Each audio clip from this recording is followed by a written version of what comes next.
When you think of a train game, you probably think of something like Train Simulator, Train Sim World, Trains, Open PvE, or even if you are one of those SCR Sims, maybe Stepford County, where I hate that game.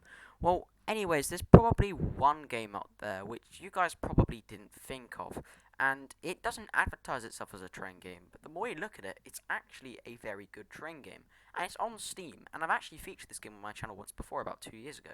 This game is Brick Rigs. Now already we have quite a wide range of trains from all across the globe, and these are all from the workshop, so every train on here is made by the community, and if you get the game you can make a train too. Trains these days also have a handful of features which you can control. These are things such as pantographs, opening doors, headlights, tail lights, interior lights, different horns, and so on, even couplers and stuff like that.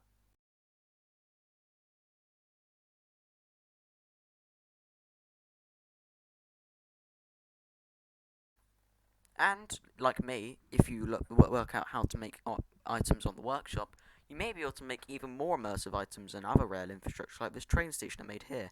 This allows you to commute between stations and just makes the experience way better overall, allowing you to make really fun roleplay servers and so on.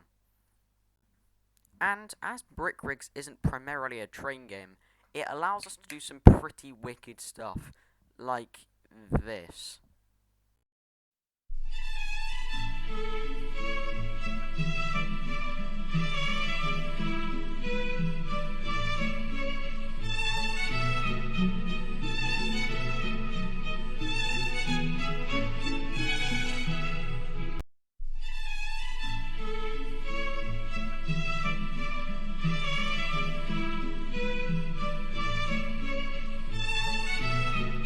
And as the Brick Rigs community is worldwide and you can get the game anywhere, it means you have trains from all over the world too. For example, Germany,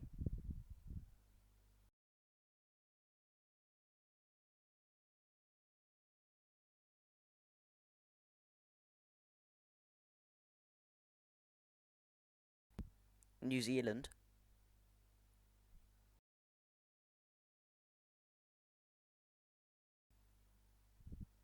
and if you really, really wanted to, you could do France.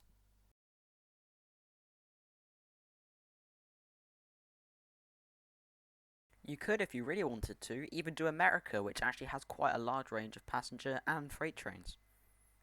Or if you were truly cool, you might use my creations and do a British train setup. Yes, these are my trains. If you want to get the game, I'd recommend using these because they are totally the best trains possible. In all seriousness, though, my class 455 is pretty good. It does drive okay, apart from the fact it derails due to its high part count. But it does have full interior with working lights and opening and closing doors, as you can see here. So yeah, the next time you're looking for a fun train game to play, which is only about £15 on Steam, where you want to have the ability to use cars, planes, buses, especially trains, ships as well, and even bank robberies and battles, tanks, anything you really want, I'd recommend downloading Brick Rigs. It has really good destruction physics, it has decent drive physics, you have the ability to make fairly good looking trains like this with just a few simple steps on the editor, and it only took me about 2 months to be able to learn how to make trains. And the one you're seeing on the screen now, this class 153, was my first attempt at making a proper thing on the editor, and it only took me about 2 weeks to figure out how to make it. So yeah, that's all I really have to say about Brick Rigs. I would highly recommend getting the game. Yeah, I hope you enjoyed that. And good.